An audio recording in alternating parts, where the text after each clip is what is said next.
இங்கே பேன் நீட்டுன்னு ஒன்று சொல்லிட்டு இங்கே இருக்கிற ஜனநாயக படத்தை கிரிட்டிசைஸ் பண்ணுறாங்க. ஆனால் அங்கே ஃபேர் நீட்டுன்னு போராட்டம் பண்ணிட்டு இருக்காங்க. இங்கே பேன் நீட்டுன்னு சொல்லிட்டு இவங்களோட கொள்கை எடுத்து வந்து பண்ணிட்டு இருக்காங்க. இதுக்கு அதாவது விஜயன பேர் எங்கெல்லாம் வருதோ அந்த இடத்துல கிரிட்டிசிசம் எங்களோட கிரியேட் பண்ணிக்கிறாங்க. ஆன்லைனில் பார்த்த யாராவது ப்ரூஃப் இருக்காங்களா? யாராவது இருக்காங்களாப்பா? எனக்கு தெரியல. ப்ராமிஸா ஆன்லைனில் யாராவது பார்த்த ப்ரூஃப் இருக்கா?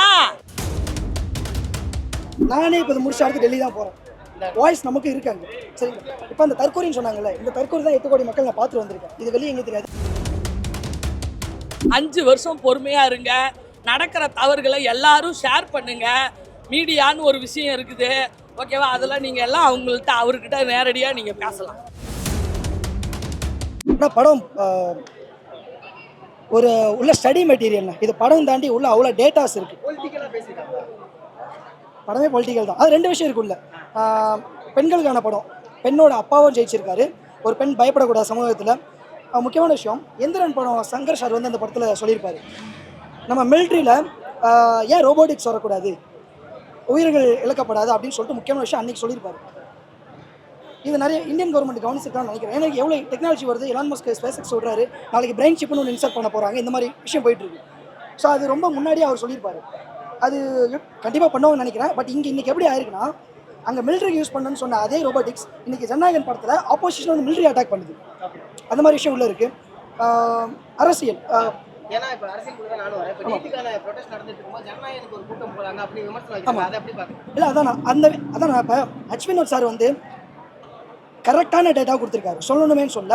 ஏன் சொல்கிறேன்னா, இந்த நீட்கான விஷயமும் உள்ளே இருக்குது, எல்லாமே உள்ளே வச்சுருக்காங்க.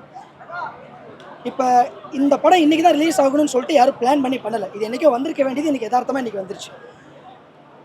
நீட்க்கு குரல் கொடுத்துருக்காரு முதலமைச்சர், எல்லா பக்கம் போயிட்டுருக்கு. நாங்கள் வந்து இப்போ கூட்டணி கட்சியாக இருக்கிற திருமாவளவன் ஐயாவும் அங்கே போயிருக்காரு, எதிர்கட்சி அவங்களும் அங்கே இருக்காங்க, இவரும் குரல் கொடுத்துருக்காரு. ஸோ எல்லா விஷயமும் இருக்குது. இன்னொரு விஷயம் என்னன்னா, அவங்க ஃபேர் நீட்டுன்னு சொல்கிறாங்க, இங்கே பேன் நீட்டுன்னு சொல்கிறாங்க. ரெண்டுத்துக்கு டிஃப்ரென்ஸ் இருக்குது. பேன் நீட்னா மொத்தமாக வேனிஷ் பண்ணுறாங்க, அங்கே வந்து கசிவாயிருச்சு, இதுக்கான நடவடிக்கை எடுன்னு சொல்கிறாங்க. ஸோ இதுக்கு என்ன விஷயம் நான் சொல்ல வரேன்னா, இந்த படத்துக்குள்ளே சொல்லியிருக்காங்க, அங்கே இது வந்து ஃபெடரல் கண்ட்ரி நம்மளுது, இது வந்து யூனியன் கிடையாது. ஒவ்வொரு ஸ்டேட்டுக்கு தனி பவர்ஸ் இருக்குது, எல்லாம் சேர்ந்து நம்ம ஃபெடரல் கண்ட்ரியாக இருக்கும். ஸோ இதுக்குள்ளே மதச்சார்பற்ற நாடு, இது வந்து எல்லாமே இங்கே தான் இருக்காங்க. ஒட்டுமொத்த உலகத்துலேயுமே நம்ம மட்டும் தான் ஒரு வெர்சடைலான ஒரு கண்ட்ரி. கல்ச்சர், பழங்காலத்தில் தமிழ் முன்னோடி, டெவலப் பாப்புலேஷன்லேருந்து எல்லாமே. எதுக்கு சொல்கிறேன்னா, நீட்டுக்கு அதே இன்னொன்று அதுக்கு ஒரு பதில் வச்சுருக்கேன். அதான் படம் வந்து இன்றைக்கி ரிலீஸ் பண்ணணும்னு நினச்சி பண்ணல. இது வந்து இப்படி அந்த தான் குரல் கொடுத்துருக்காரு முதலமைச்சரும். இந்த விஷயம் போயிட்டு இன்னொரு அதாங்க படத்துக்குள்ளே ஒரு விஷயம் சொல்லியிருக்காங்க. அந்த விஷயம் இங்கே இருக்குது. என்னென்னா, ஒரு ப்ரொட்டஸ்ட் நடக்குதுன்னா மாணவர்கள் வந்து அறமொழியில் போராட்டம் செய்வாங்க. இந்த மாதிரி ஒரு விஷயம் இருக்குது. இங்கே தடியடி நடக்குது, வன்முறை நடக்குது அப்படின்னா இந்த படத்துக்குள்ள உங்களுக்கு அந்த விஷயம் இருக்குது. அரசியல் கட்சிகள் அந்த மதத்தை வச்சு உள்ள போராட்டம் பண்ணுறது தனிப்பட்ட, அதான் சொல்கிறேன், அங்கே ஃபேர் நீட், இங்கே பேன் நீட் டிஃப்ரென்ஸ் இருக்குது பாருங்கள். இங்கே பேன் நீட்டுன்னு ஒன்று சொல்லிட்டு இங்கே இருக்கிற ஜனநாயக படத்தை கிரிட்டிசைஸ் பண்ணுறாங்க. ஆனால் அங்கே ஃபேர் நீட்டுன்னு போராட்டம் பண்ணிட்டு இருக்காங்க. இங்கே பேன் நீட்டுன்னு சொல்லிட்டு இவங்களோட கொள்கை எடுத்து வந்து பண்ணிட்டு இருக்காங்க. இதுக்கு அதாவது விஜயன பேர் எங்கெல்லாம் வருதோ அந்த இடத்துல கிரிட்டிசிசம் எங்களோட கிரியேட் பண்ணிக்கிறாங்க. ஆனால் அவர் வாய்ஸ் கொடுத்துருக்காரு. நானே இப்போ இது முடிச்சு அடுத்து டெல்லி தான் போகிறேன். வாய்ஸ் நமக்கு இருக்காங்க. சரிங்களா? இப்போ அந்த தற்கொலைன்னு சொன்னாங்கல்ல, இந்த தற்கொலை தான் 8 கோடி மக்கள் நான் பார்த்துட்டு வந்திருக்கேன். இது வெளியே எங்கே தெரியாது. 6 மாதமாக ஒவ்வொரு மாவட்டமாக போயிட்டு நான் கேம்பிங் நான் தனியாக பண்ணி, மீனவர்கள், ஜாதி மதம் பார்க்காம, விவசாயிங்க, பழங்குடியினர், ரூரல் பிளேஸ்லாம் உள்ளே போயிட்டு என்னென்ன பிரச்சனைகள் இருக்குது, பழங்குடியினர்லாம் ஒரு குழந்தால ஈமிக்குது, உடம்பு ஃபுல்லாக ஈமிக்குது, அந்த மாதிரி ஒரு அவல நிலைகள் இருக்குது. துணி இல்லை, ரொம்ப சங்கடம், ரோட்டில் படுத்திருக்காங்க, சாப்பாடு இல்லை. ஆனால் எதோ சொல்லிகிட்டு இருக்கோம். இங்கே வந்து மாற்றி அடிச்சுட்டு இருக்கோம். இதுக்கான மாற்றமாக தான் ஒருத்தர் வந்திருக்காரு. 99% பேர் டிவிக்கு வரணும்னு சொல்லிட்டு லைவ் டேட்டா கொடுத்தாங்க. Before the election result before நான் ஒரு பதிவு பண்ணியிருப்பேன், கண்டிப்பாக டிவிக்கு ஜெயிக்குது அப்படின்னு போட்டிருக்கேன். ஆனால் பேரெல்லாம் அங்கே வேறு பேச்சு போயிட்டு இருந்தது. நான் உண்மையுமே சொல்லி அதே மாதிரி ஜெயிச்சிருந்தாங்க. இப்போ முழு மனசோட அந்த டேட்டா மக்கள்கிட்ட எடுத்த கோரிக்கைகள் எடுத்து போய் நான் அவர்கிட்ட சப்மிட் பண்ணுறேன். இந்த பொறுப்பு இருக்குது. அட்லாஸ்ட் நான் ஒரு லாஸ்ட் ஸ்டூடெண்ட், எனக்கு அந்த ரெஸ்பான்சிபிலிட்டி இருக்குது. நான் இப்போ டேட்டா எடுத்துக்கொண்டு நான் சப்மிட் பண்ணுறேன். ஒவ்வொரு மாவட்டமே என்ன மாதிரி வளர்ச்சிகள் மேம்படுத்தணும் அப்படின்னு சொல்லிட்டு. ப்ளஸ் தமிழ்நாட்டில் இருக்க ஒட்டுமொத்த மாவட்டம் மண் எடுத்திருக்கேன். ஒவ்வொரு மாவட்டம் மண் எடுத்திருக்கேன். இந்த மண்ணுனால விஜய் ஒரு சிலை உருவாக்கியிருக்கேன். அதையும் அவட்ட நான் கொடுக்குறேன். இந்த தியேட்டர்ல தான் பார்க்கணும்னு சொல்லி வந்திருக்கீங்க இல்லையா? ஆன்லைன்ல முன்னாடியே ரிலீஸ் ஆயிடுச்சு. அவங்களுக்கு என்ன சொல்ல விரும்புறீங்க? ஆன்லைனில் பார்த்த யாராவது ப்ரூஃப் இருக்காங்களா? யாராவது இருக்காங்களாப்பா? எனக்கு தெரியல. ப்ராமிஸா ஆன்லைனில் யாராவது பார்த்த ப்ரூஃப் இருக்கா? இருக்கிறாங்களா கண்ணு? ஆன்லைனில் பார்த்தா அந்த 2 இன்ச்சு mm தான் பார்க்க முடியும். பட் நாம் ரோகிணி தேட்டரில், தளபதி கோட்டையில் 70M பார்க்குற மாதிரி இருக்குமா? தளபதியை பிளாஸ்டா பார்க்குற மாதிரி இருக்குமா? உன் பேரே வரலாறு, அழிச்சாலும் அழியாது, அவன் தானே ஜனநாயகன், தரமானவன், உயிரை தர வந்தவன்டா, இந்த தமிழகத்துக்கு உயிரை தர வந்தவன்டா இந்த ஜனநாயகன். 5 வருஷமா 1000 வீடியோ போட்டிருப்பேன். 26ல அண்ணன் தான் கப்பு தான் நான் சொல்லியிருக்கிறேன். எல்லாருக்குமே உங்களுக்கு தெரியுது. நான் சொன்ன மாதிரி நடந்துதா அண்ணே? இன்னும் ஒரு சில தவறுகளை மட்டும் நீங்க திருத்தணும்னு இந்த சவுக்கை எடுத்து உங்களை அரசியல்ல வந்து மக்களை பாதுகாக்க வரீங்களா, இல்ல மக்கள்கிட்ட இருக்கிற கொள்ளையடிக்கிறதுக்கு கொலை பண்ற வர்றதுக்கு சாட்டையை எடுத்து அடிக்கிறீங்களா? அதை உங்களை வெளியே அடிச்சுக்கிட்டு இருக்காங்கண்ணே. ஏன்னா இல்லாதவன் வீட்டெல்லாம் போய் இடிக்கிறானுங்க. அவங்களெல்லாம் கொஞ்சம் தடுத்து நிறுத்துங்க. 50 வருஷம் 60 வருஷம் வாழ்ந்தவங்க வீடெல்லாம் வந்து இடிக்கிறாங்க. அதெல்லாம் நீங்கள் மைண்டு வச்சு அந்த இடத்துக்கு நீங்கள் போய் நில்லுங்க.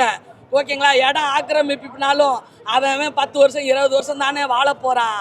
நம்ம வாழ்க்கையே இன்னைக்கு நிஜம், நாளைக்கு அது வந்து நிரந்தரம் கிடையாது.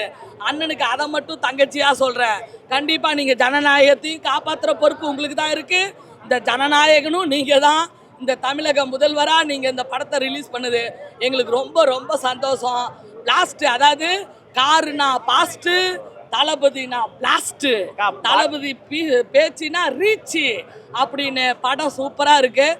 கண்டிப்பாக இது 1000 கோடி அடித்து அண்ணன் இன்னொரு லெவலுக்கு இந்த சிஎம்மாக இருக்கிறப்பயே நடிக்கிறதுக்கு கண்டிப்பாக வாய்ப்பு இருக்குது, நடிப்பார். ஓகேவா? 5 வருஷம் பொறுமையாக இருங்க. நடக்கிற தவறுகளை எல்லாரும் ஷேர் பண்ணுங்கள். மீடியான்னு ஒரு விஷயம் இருக்குது. ஓகேவா? அதெல்லாம் நீங்கள் எல்லாம் அவர்கிட்ட நேரடியாக நீங்கள் பேசலாம். ஜனநாயகன் மாஸ் சீனுக்கு பஞ்சமே இல்லை. ஃபுல்லாக பயங்கர மாசு. ராவண மவன்டா அப்படின்ட்டு அந்த பாட்டு ஸ்டார்ட் ஆகும் போதே பைக்கில் வர சீன் தான் அந்த மாதிரி கிளாஸாக இருந்துச்சு. செம்ம ஓவராலாக ஃபுல்லாகவே செம்மையாக இருந்துச்சு. இது வந்து வெறும் பகவந்த் கேசரி மாதிரி மட்டும் இல்லை, இதில் வந்து விஜய் அண்ணனுக்காக நிறைய பாலிடிக்ஸ் கண்டென்ட்லாம் நிறைய ஆட் பண்ணியிருக்காங்க. அதே மாதிரி பெண்களுக்கான நிறைய முக்கியத்துவம் கொடுத்து நிறைய சீன்ஸ் வச்சுருக்காங்க. அந்த அப்பா பொண்ணு பாண்டிங் ரொம்ப ரொம்ப சூப்பராக இருந்துச்சு. அந்த குட்டி பொண்ணு சீரியலில் நடிப்பாங்க, நான் பார்த்துருக்கேன் அவங்கள. அல்டிமேட். அவங்கள பார்க்கும்போது ரொம்ப ரொம்ப ஹாப்பியாக இருந்துச்சு ஸ்க்ரீனில். விஜய் அண்ணா கூட ஏன்னா கொஞ்சம் சின்ன பசங்கன்னா பயப்படுவாங்க, அவங்க வந்து ரொம்ப சூப்பராக ஆக்ட் பண்ணியிருக்காங்க. மமிதா பைஜியுமே அவங்களோட பாண்டிங்குமே சூப்பராக இருந்துச்சு. அவங்களோட காம்பினேஷன் நல்லா இருந்துச்சு, சூப்பராக இருந்துச்சு. பட் ரொம்ப க்ளோஸான சீன் அதிகமாக இல்லை, பட் நல்லா இருந்துச்சு. ஓவரால் படம் வந்து இவ்வளோ நாள் வெயிட் பண்ணுறதுக்கு ஒர்த்து. ஏன்னா விஜய் அண்ணனை வந்து ஒரு மாஸ் ஆக்டராக பார்க்கணுன்னு நினைப்பாங்க. அந்த மாஸுக்கு பஞ்சமே இல்லை. ஃபுல்லாக அடி வெளுத்துருக்காரு. எதுக்கு கொடுத்தாங்கன்னு இப்போ தான் தெரியுது. ஃபுல்லாக அடி பொலை குத்து பயங்கரமாக பண்ணியிருக்காரு. அதனால் அதே மாதிரி என்னென்னா ஜனநாயகனும் அவர் தான், பணநாயகனும் அவர் தான், கலெக்ஷனும் அவர் தான், எலெக்ஷனும் அவர் தான். ஏன்னா இப்போது ஜனநாயகன் கலெக்ஷனில் அவர் வந்து பணநாயகன்னு ப்ரூவ் பண்ண போகிறாரு.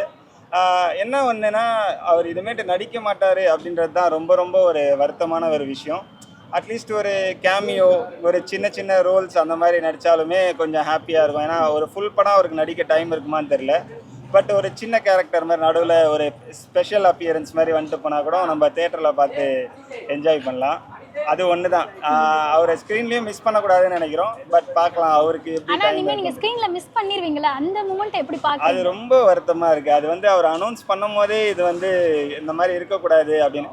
முதலமைச்சர் ஆனதும் ரொம்ப ஹாப்பி தான். பட்டு ஸ்க்ரீனில் தானே நம்ம அவரை நிறைய என்ஜாய் பண்ணியிருக்கோம்.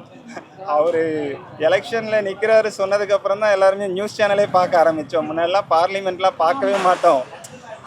நிறைய பேருக்கு வந்து யார் சிஎம், யார் வார்டு கவுன்சிலரு, யார் நிற்கிறாங்கன்னு கூட தெரியவே தெரியாது. ஆனால் இப்போ இருக்கிற எல்லாருக்குமே வந்து சிஎம் யார் நிற்கிறாங்க அந்தளவுக்கு தெரிஞ்சுக்கிறாங்க. ஓரளவுக்கு பாலிடிக்ஸ் நாலேஜ் இருக்குன்னா அது விஜய் அண்ணனால் மட்டும்தான். ஏன்னா இந்த அவர் கட்சி தொடங்கி 2 இயர்ஸில் சிஎம் ஆகிட்டார். இது வந்து ஒரு பெரிய ரெக்கார்டு. அதுதான் அவர் வந்து திரைத்துறையிலையும் ஒரு ரெக்கார்ட் பண்ணிட்டாரு, அரசியலில் மாபெரும் ரெக்கார்ட் பண்ணிட்டாரு. ரெக்கார்டுக்கு மேலே ரெக்கார்டுன்னு சொல்லலாம். ஏன்னா இதுக்கு முன்னாடி அவர் வந்து ஒரு வார்டு கவுன்சிலராக இருந்ததில்லை, ஒரு எம்எல்ஏ எம்பியாக இருந்ததில்லை, வேறு ஒரு இயக்கத்தில் இருந்ததில்லை. அவங்கள போய் மீட் பண்ணியிருக்காரு. பட் வேறு கட்சியிலையும் இருந்ததில்லை. ஸ்ட்ரெயிட்டாக சிஎம். அதெல்லாம் வந்து யாராலையுமே நினச்சி பார்க்க முடியாது. நிறைய பேர் வந்தாங்க, முடியல. பட் ஆனால் விஜய் அண்ணனால் முடிஞ்சிருச்சு.